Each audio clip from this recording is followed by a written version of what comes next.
CeeDee Lamb just got a huge contract, finally got paid. There's two other guys who have big money contracts coming up at the end of this season, and they're not going to be able to keep both while keeping the rest of the roster winning.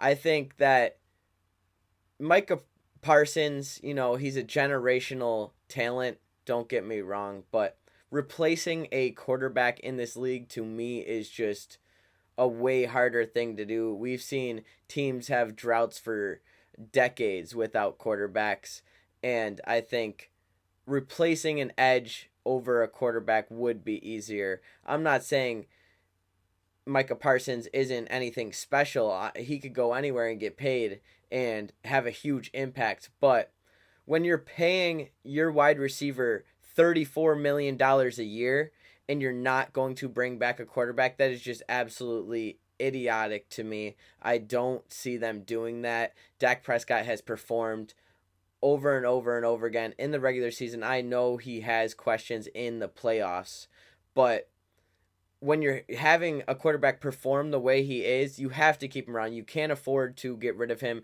and have that quarterback drought. Dak Prescott could go anywhere as well. Like, he could get paid from any team.